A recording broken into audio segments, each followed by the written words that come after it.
We all know the story of Noah and the flood, but according to some researchers, there could be as many as 200 different deluge stories from ancient cultures throughout the world. So this begs the obvious question. In terms of science, what single causality could yield such a global diversity of deluge stories? For that, we look back to 1940, when a Chilean astronomer by the name of Carlos Ferrada first postulated an explanation that accounts for all of these deluge stories. An explanation based on two objects. One he calls the Black Star, and the other an object he called Hercules, or what we know today as Planet X or NIBIRU. According to Ferrada, Hercules is a large comet planet charged with cosmic energy in an elliptical orbit between the two suns of our own solar system, Sol and its smaller, dark twin, Nemesis. A man of great intellect and insight, Ferrada tells us that this object does not follow established celestial laws, which in turn explains its bizarre behaviors. He also predicts that during this next coming flyby, this massive object will come within 14 million kilometers of Earth, and that it will be naked eye visible from every point of the globe. Yes, we will all see it, and we will photograph it. But when will we all come to believe our own eyes? Well, that might be quite another thing. Hopefully, it will be in time for us to find safety from the coming cataclysm. And what shall that be? It will be a horrific event predicted by Edgar Cayce, a great American psychic known as the Sleeping Prophet. A pole shift. And so, what would the celestial mechanics of such an event look like? It would look like the one that haunted Ferrada in this 1999 interview late in his life. There are so many things, which is unfortunate. Mankind is not ready. The change comes. The destruction comes. And above all,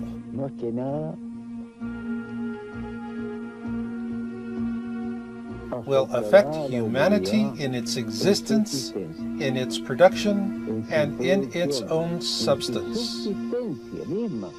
As our research team watched Ferrada in this interview, what tore at our hearts were not his words, but rather the obvious pain of awareness etched on his face.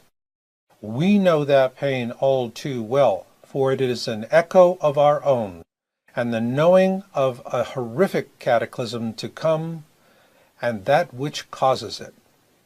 And so we call it the Ferrada-Cayce pole shift, and it will happen when these massive objects pass close enough to gain a lithosphere lock on the Earth, thereby pulling the skin of our planet around.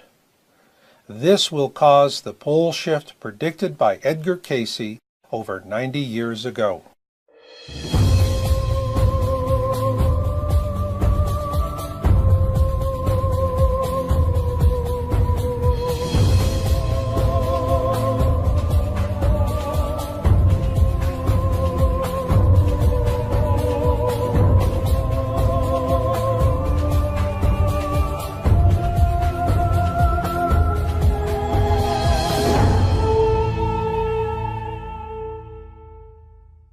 Carlos Ferrada first began talking about Hercules, or what we call Planet X, NIBIRU, in 1940. And through all those decades of talking to audiences and giving TV interviews, in the back of his mind, you know he was seeing the celestial mechanics of the coming global cataclysm we're going to experience. And, you know, it makes you wonder, how did he see it in his mind? Well, what we're going to try and attempt in this program is to convey a sense of that to you as we explore that coming pole shift.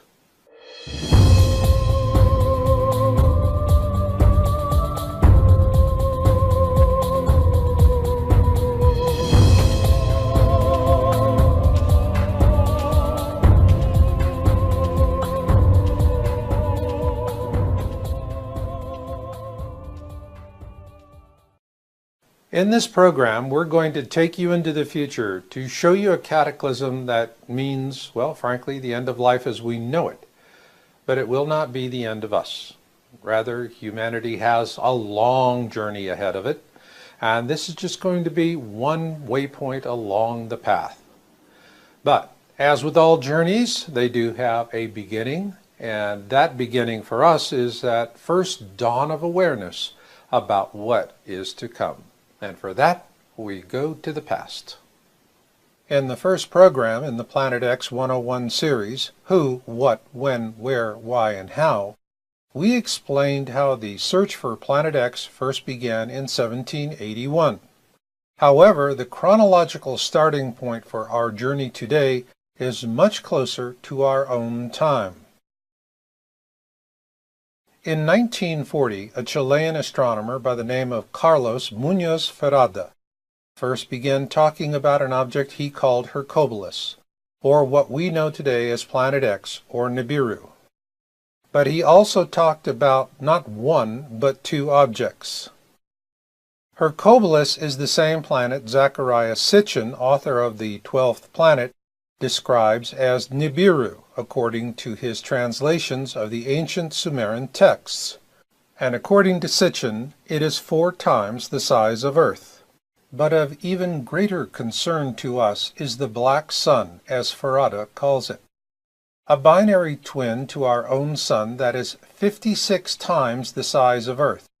And it is the core object of a mini-constellation we call the Planet X system, which in turn orbits around our own sun, much like a comet would. Therefore, Ferrada is the pivotal figure in this program because he was the first professional astronomer to talk about the Planet X system, as we call it, back in 1940. The small sun he referred to as the black sun is actually a brown dwarf star known to present-day astronomers as Nemesis. Brown dwarfs are small protostars that lack the mass to sustain hydrogen fusion like Sol. Consequently, they are very dark stars and extremely difficult to find. It is why they're also referred to as failed stars. In fact, the existence of brown dwarf stars wasn't theorized until the 1960s, and back then, they were initially called black dwarfs. Consequently, it wasn't until 1988 before the first brown dwarf was discovered, and as of 2012, over 1,800 of these brown dwarf stars have been discovered. We know them today as brown dwarfs thanks to American astronomer Jill Tarter, who first coined the term in 1975. It's interesting to note that the protagonist, Ellie Arroway, played by Jodie Foster, was based on Tarter's astronomical work. The modern hunt for Planet X began with the deep space probes Pioneer 10 launched in 1972 and Pioneer 11 launched in 1973. These missions established the existence of something of substantial mass because it had significantly altered the trajectories of both probes. In 1983, the infrared astronomical satellite, IRAS, was launched to image that mass. According to NASA, IRAS failed before the mission could be completed. However, several government whistleblowers have since come forward to say IRAS had in fact imaged Planet X. It is also important to know that the disclosures of these whistleblowers are consistent with the news accounts of that time. Most notable was a New York Times article published on January 30th, 1983, which states, "More credence was given to the hypothesis that a brown dwarf accounts for the mysterious force. Moreover, a brown dwarf in the neighborhood might not reflect enough light to be seen far away," said Dr. John Anderson of the Jet Propulsion Laboratory in Pasadena, California. Keep that name in mind as we move forward to 1988. This is a 2013 capture of Dr. John Anderson's NASA biopage, So what we know about this astronomer is that he does indeed work for NASA, and that he has been following the topic of Planet X for years. Frankly, he's in a league of his own as the last of the honest NASA astronomers to come forward on this topic. In a June 14, 1988 interview with the Victoria Advocate titled Pioneer 10 Still Searching, Anderson is directly quoted as saying, "We have a 90 to 99% confidence that Uranus and Neptune are being disturbed, and by one candidate for that is a single Planet X." Sourced from the Google News service, Yowza.com first published this Victoria Advocate interview with Dr. Anderson on March 18, 2012, in an article titled "The Planet X Cover-Up in the Mainstream Media." Immediately after publication of that article, the entire Victoria Advocate edition for that day was removed from the Google News Service site.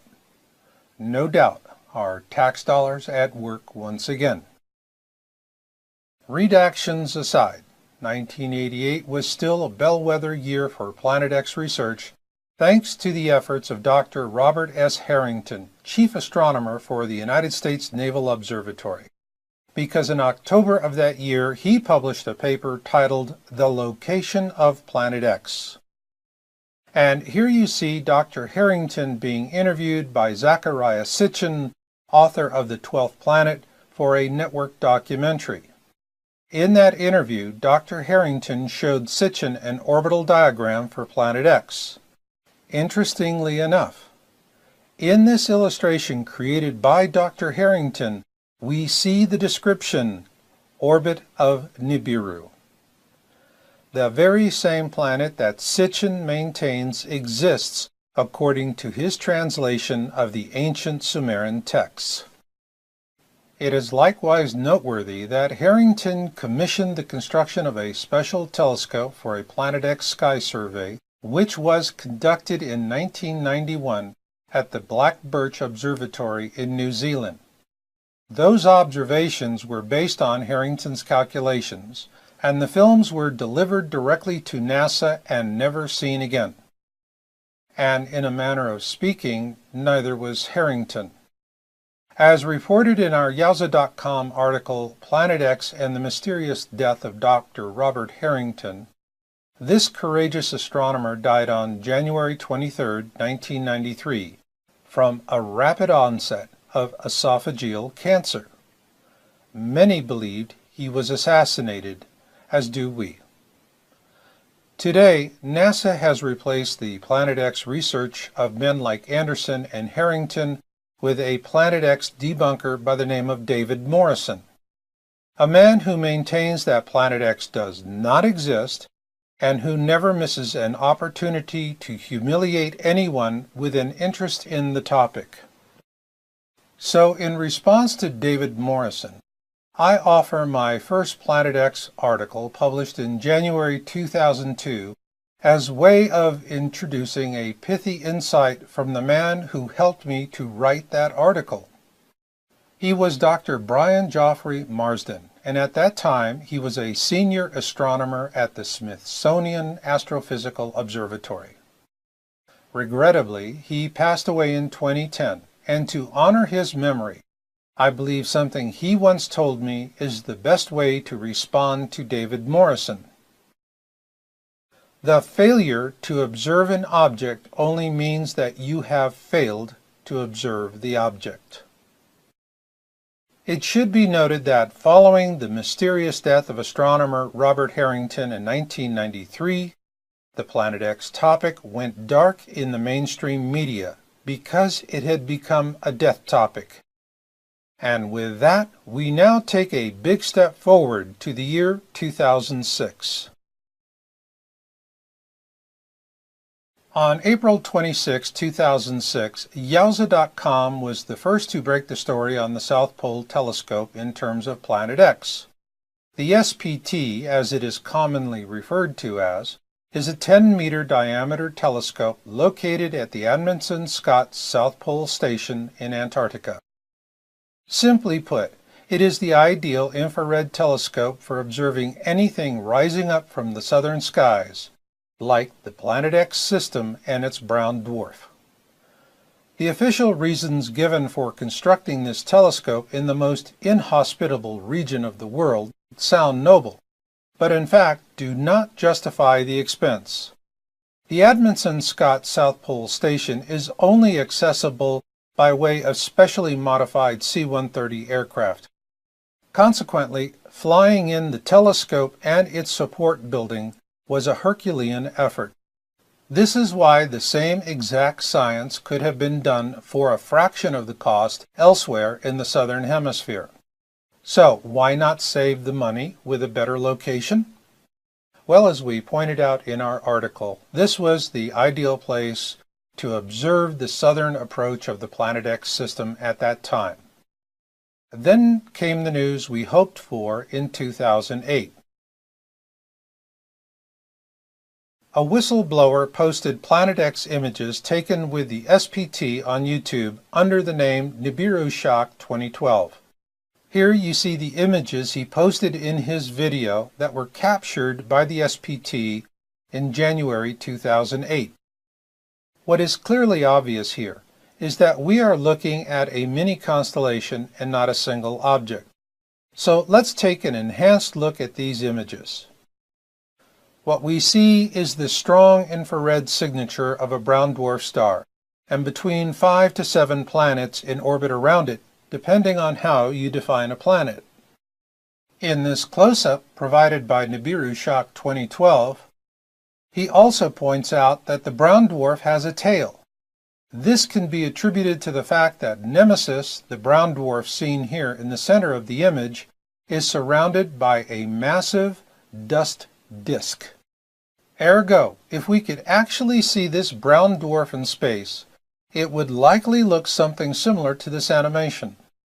The problem this presents for us here on Earth is that at some point in the future we will pass through this dust disk, if we're not already doing so. In addition to the January 2008 images provided by NIBIRU Shock 2012, a second whistleblower came forward in May of that year with another SPT image. This second whistleblower named his SPT source in the video, and the government removed it within hours after it was up. With this in mind, we have redacted that information so that for the first time you can see what his source provided him. And this brings us to the final step in our pole shift chronology. On February 11, 2013, we published our YouTube video titled Object of Interest as Seen from the Turrialba Volcano.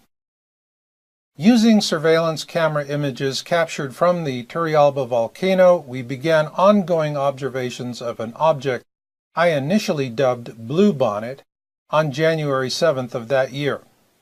The site for this surveillance camera is on the 10th parallel and at an altitude of approximately 11,000 feet with a clear view to the southwest. Our analysis also shows that this object entered the constellation Ophiuchus on December 1, 2012, and was well inside that constellation as of December 21, 2012. This means that the prophecy of Nostradamus for this object was in fact fulfilled exactly as predicted. Blue Bonnet, as we first called it, is near the Sun, and so with all objects near to the Sun, it can only be observed before sunrise or before sunset. Also note, we eliminated all of the expected explanations for this object, such as it being the planet Venus, which it is not. In fact, this is not a cataloged object, and it has been observed from this location with not one, but with 3 uniquely different camera systems since early 2010. Having captured literally hundreds of images of this object ourselves, we began to wonder if Blue Bonnet, as we called it, was actually NIBIRU, the outermost orbital of the Planet X system. Well, we got an answer. On July 12, 2013, a video titled A Cyclical Storm Brews was posted by the 00 Skyview team.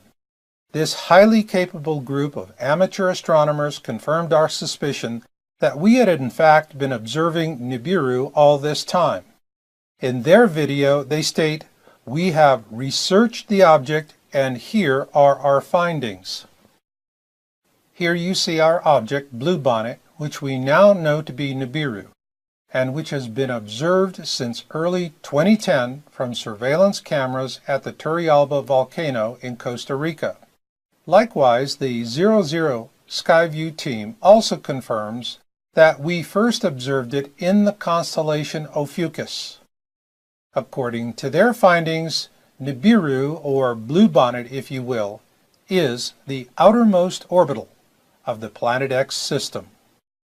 Please keep in mind that the celestial mechanics of what is going to happen in our near future are so complex that it's really impossible to say with any certainty exactly what is going to happen and when. But what we can do is give you an idea of the factors that are involved. We call them the Planet X system attributes, such as size, speed, and mass, and we're going to be talking about those. But first, I just want to take a brief moment to talk about, well, a different kind of attribute. It's the sixth plague from the 10 plagues of Exodus, and we're talking about the boils. Now, this is going to be caused by volcanic ash, and this ash will fall on unexposed skin, and if it's not washed off, will cause very painful boils. And so if there's anything that you're going to remember from this program, I want you to remember this one thing. When you get the ash on your body, wash it off. If you don't have water, use fresh dirt or clay, but wash it off. And now let's take a look at those attributes.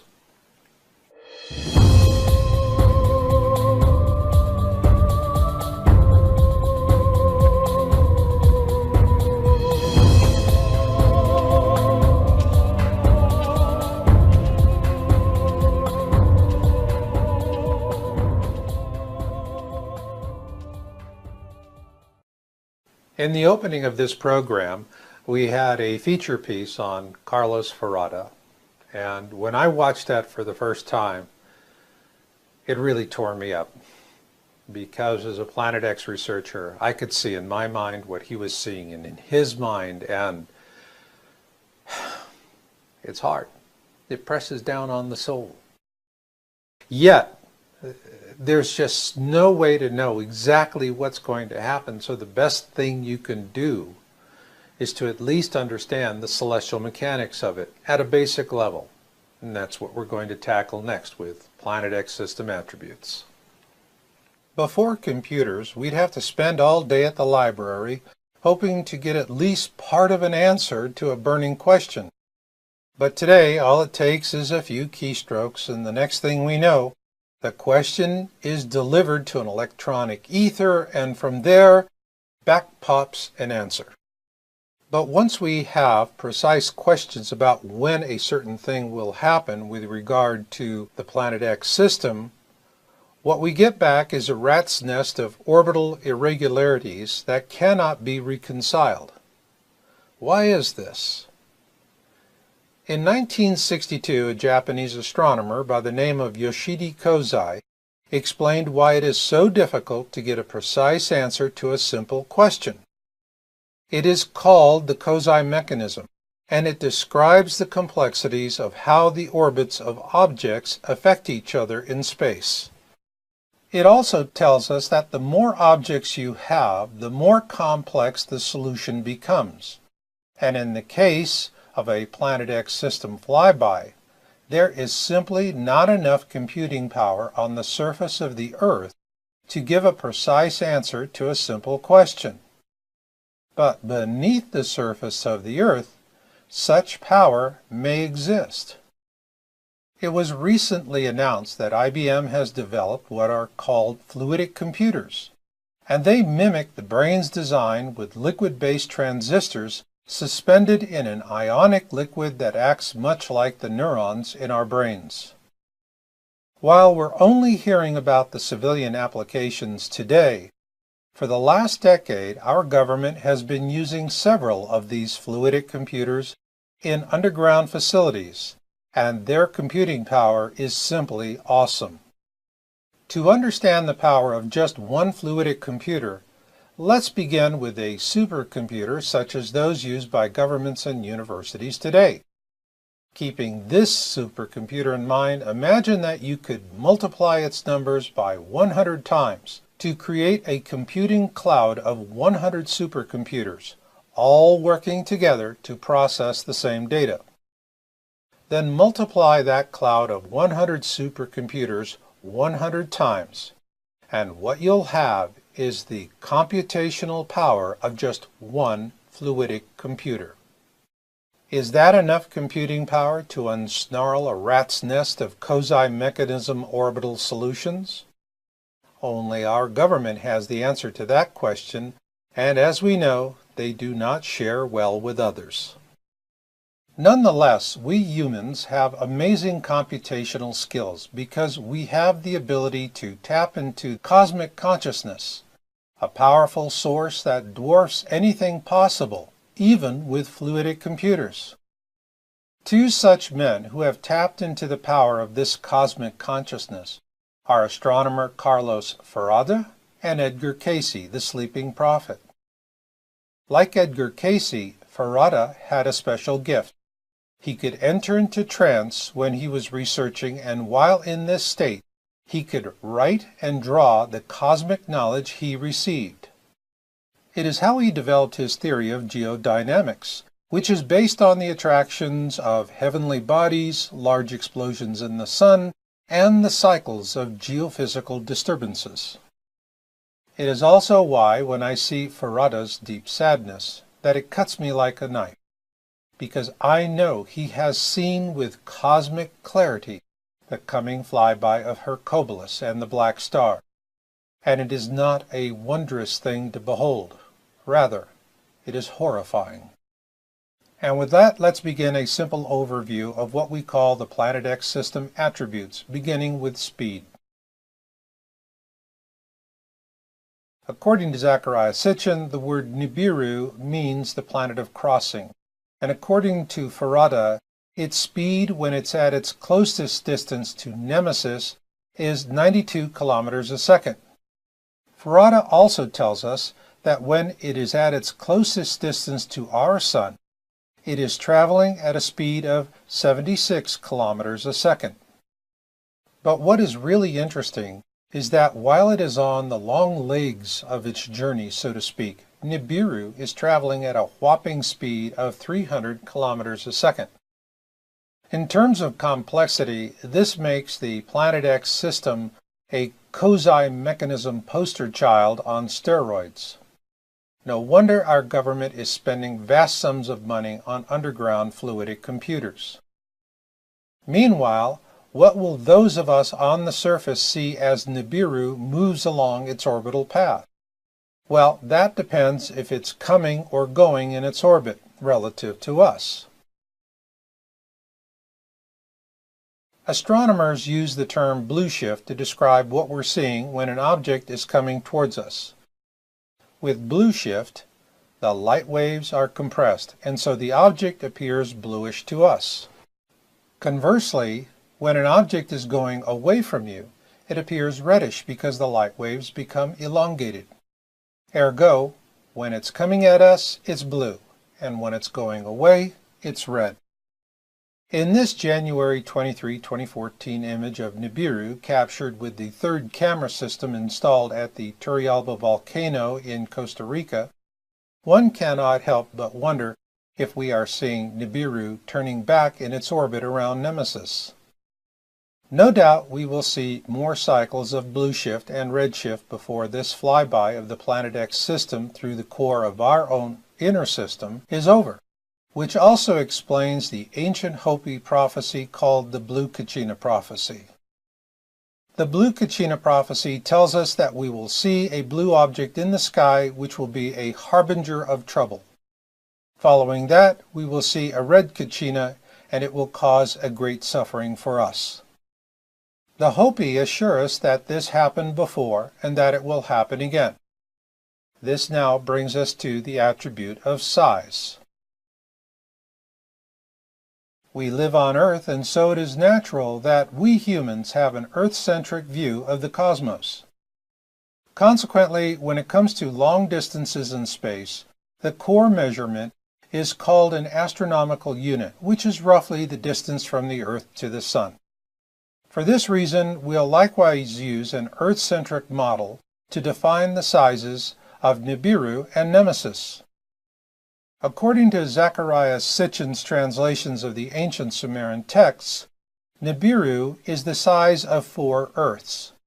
And according to Carlos Ferrada, the Nemesis brown dwarf he calls the Black Star is the size of 55.5 Earths. Granted, when it comes to fishing and sex, size matters. However, when it comes to the impending pole shift, it's all about mass. In terms of a pole shift resulting from a flyby of the Planet X system through the core of our system, mass and not size is the key measure. In his book, The Time Machine, author H.G. Wells presents a scenario in which our moon is fractured as the result of reckless mining and construction techniques. The result is that humanity is also fractured into the peaceful Eloi and the monstrous Morlocks who feed upon them. This is a very real scenario because of something called tidal force.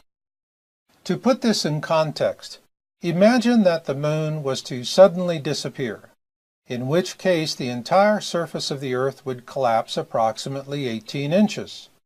No doubt, that would most likely result in an extinction-level event for humanity.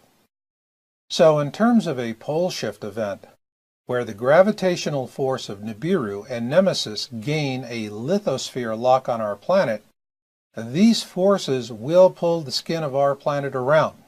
Again, size doesn't matter. Rather, the pole shift force will equal mass plus distance. With this in mind, our best estimates for mass are as follows. We give Harrington's Planet X 2 to 3 Earth masses. For Nemesis, we place that at 24,726 Earth masses, and that's no lightweight. In the final analysis, what will drive the pole shift is what we know as the 3 golden rules of premium real estate. Location, location, and location. Ergo, where are we in relationship to NIBIRU and Nemesis when they come closest to us during the flyby? Now that we've covered the basic Planet X system attributes, we're ready to move forward with a look at some flyby scenarios.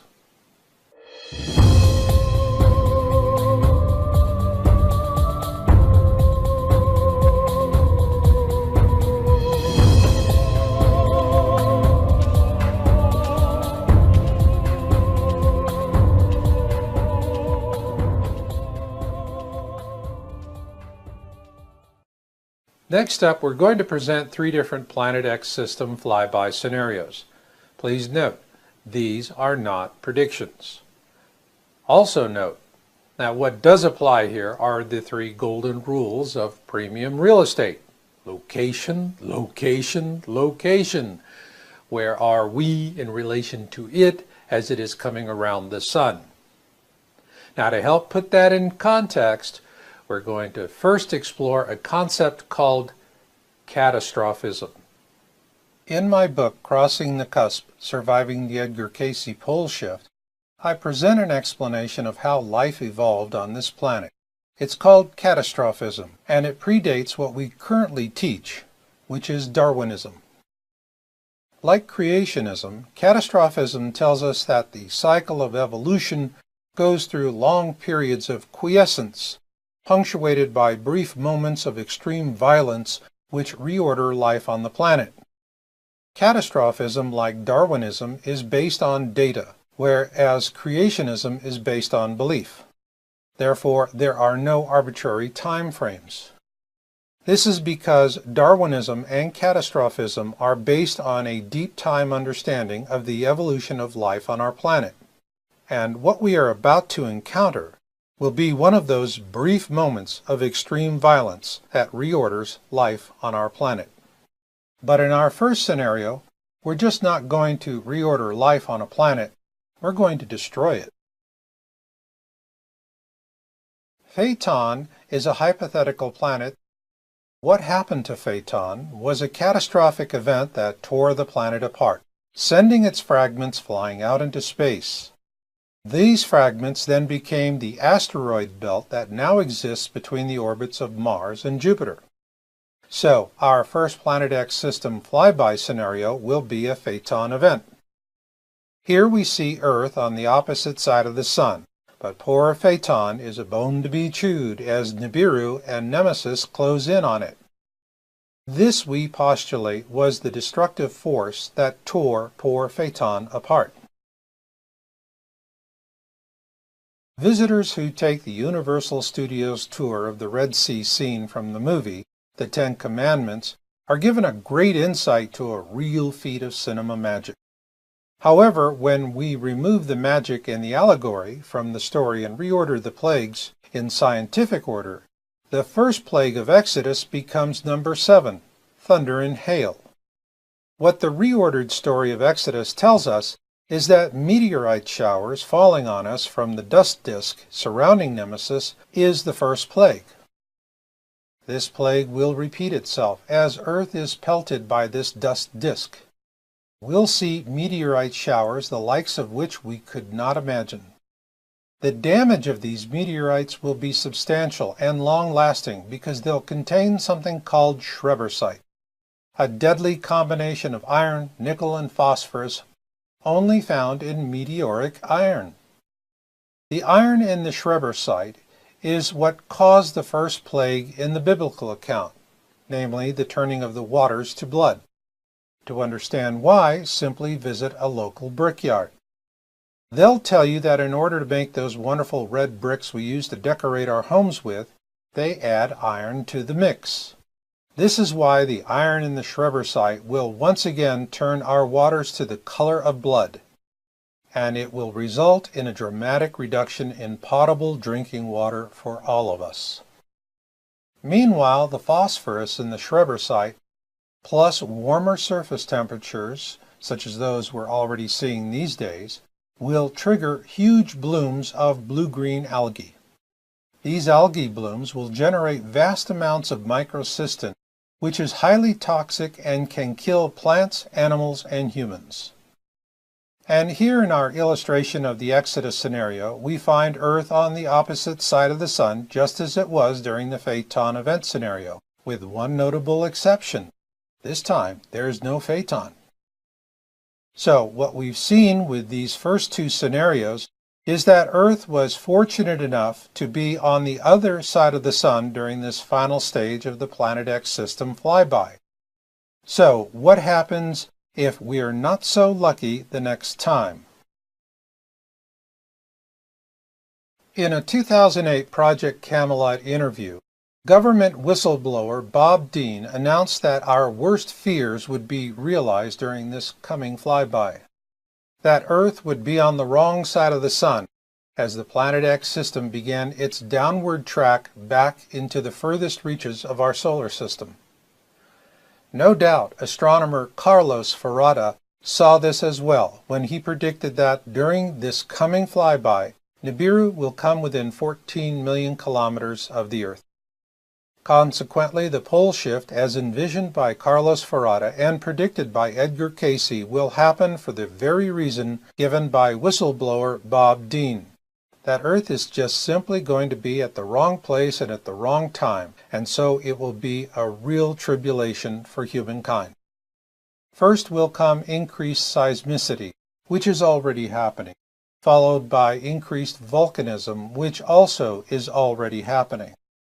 Then there will be the deep impact events that many of our modern astronomers and scientists are warning us about, and then will come the tidal forces of Nibiru and Nemesis as they gain a lithosphere lock on Earth. then they'll pull the skin of our planet around. So now the big question is, will the pole shift happen in our lifetime? Well, the government knows for certain because they've got the fluidic computers. But, as the old saying goes, they don't share well with others. The best we can do in the meantime is, well, take our best shot. You decide.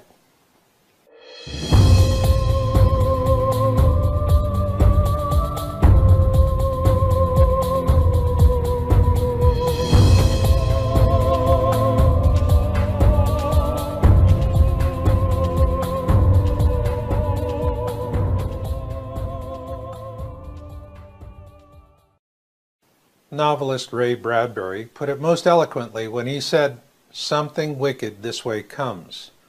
So then the issue is, by what route, or trajectory if you will. We're going to look at that next. But also we're going to look at something I call the backside. Whenever I do a podcast or a video, I always close with, "And this is Marshall, and I'll see you on the backside." So what is the backside? Well, it's when we see blue skies once again. So let's get started. This pole shift trajectory forecast begins with an anonymous hero, a government whistleblower only known to us as NIBIRU Shock 2012, who first revealed images acquired from the South Pole Telescope in January 2008 of the Planet X system. In these enhanced images he shows us a brown dwarf mini-constellation with its own planets and moons. And what is interesting is that this brown dwarf has a tail, which tells us it is going to be an awfully dirty thing. Then on October 10, 2012, the 00 Skyview team released their video, A Dark Binary Star, and the object they were viewing with a highly advanced amateur telescope bears a striking resemblance to the one captured with the SPT in January 2008, and there are others. On July 28, 2013, we published our video, Planet X System Observations and Orbital Analysis, with our own observation of Nemesis made by Jorge Arena during a business trip to Lima, Peru. On the last leg of his journey from El Salvador to Peru, he captured this rare image of Nemesis through the clouds at the sun's 7 o'clock position. Then on January 10, 2014, YouTuber Stargazer Nation posted a feed capture from the Soho Lasco C3 camera. In it we clearly see Nemesis, or the Black Star as Carlos Ferrata called it, again near the sun's 7 o'clock position. Frankly, we were amazed to see that he got this imagery, as we routinely see these kinds of images scrubbed off the Soho site nearly as fast as they go up. But like they say, the early bird gets the worm, and so our hats are off to Stargazer Nation for a brilliant piece of citizen journalism. He nailed it. The Nemesis brown dwarf star is the smaller companion to our own Sol, and like Sol, Nemesis has its own planets as well. Of particular interest to us is its outermost planet, NIBIRU. We first reported our observations of NIBIRU on February 11, 2013, with our video, Object of Interest as Seen from the Turrialba Volcano. Our observation efforts began in mid-December 2012 with an email from an expatriate who lives at the base of the volcano. We subsequently began observing this object on January 5, 2013, which I initially named Bluebonnet. We tracked it from a surveillance camera at the top of a Costa Rican volcano located 10 degrees north with a clear view to the southwest, called Turrialba. We tracked it a few hours before sunset each day for months and amassed hundreds of image captures from 2 different surveillance camera systems. Early on, we suspected it was NIBIRU, and on July 12, 2013, the 00 Skyview team posted a video titled A Cyclical Storm Brews, confirming our suspicions. Their finding was that we in fact were observing NIBIRU, the outermost orbital of Nemesis, in the constellation Ophiuchus. That being said, the linchpin for this pole shift trajectory forecast is not NIBIRU. Rather, it can only be one object, Nemesis. For this reason, we'll use the January 10, 2014 Stargazer Nation capture of Nemesis from the SOHO LASCO C3 camera as that linchpin. And so here is our pole shift trajectory forecast, starting with the SOHO observation in January of this year. Here we see Nemesis and NIBIRU in conjunction with Earth on the opposite side of the Sun, with Nemesis just below the ecliptic and NIBIRU just above.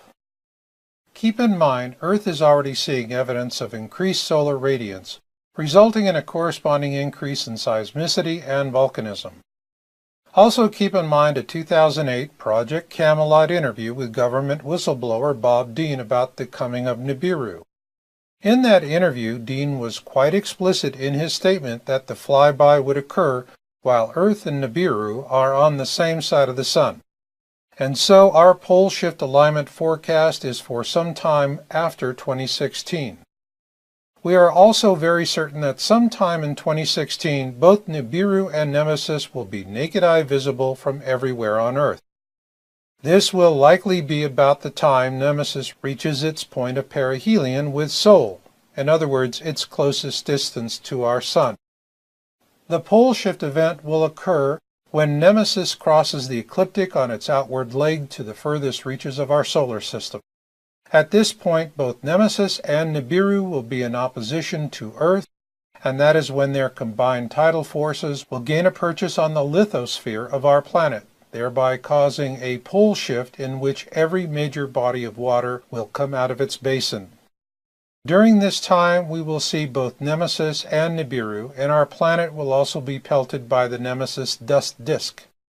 Also, there will be catastrophic interactions between our Sun and both Nemesis and NIBIRU, resulting in catastrophic solar storms, which will scorch the surface of our planet.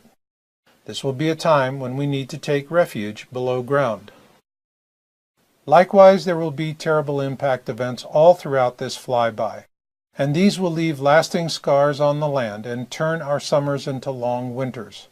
But worse yet will be the earthquakes created by this solar onslaught and the ensuing volcanism. And for those living along the coastlines, death will befall them with brutal walls of hydraulic sandpaper, grinding them apart. Then will come the coup d'etat, a catastrophic pole shift event that will be as harsh for those living under the ground in the safety of their bunkers as it will for those living on the surface. The elites will suffer harshly as well. And in these times we will see old lands fall beneath the waves as new lands rise up, and once Nemesis and NIBIRU are beyond our sight, we will look up to see an ugly sky. But remember, this too shall pass, and in the fullness of time, this ugliness will fade away from human existence as we enter what I call the backside, a time when we see blue skies once again. And as those who survive this flyby start to sort themselves out, Mother Nature will wash clean these new lands with powerful rains, and in time, life will come to the barren wastes. Then in the fullness of time, our planet will once again become a verdant paradise, lush and green. And those who make it to the backside will taste the clean, sweet waters of a new reality, and humanity will once again hear the laughter of children at play. And who will be the ones to survive and to make it to the backside, to see those beautiful blue skies once again? I believe it'll be those who have chosen to walk humbly with their God, because the meek truly will inherit the earth. And I'll leave it on that note. So until the next time we meet, remember Marshall's motto: destiny comes to those who listen, and fate finds the rest. So learn what you can learn, do what you can do, and never give up hope. This is Marshall, and I'll catch you on the backside.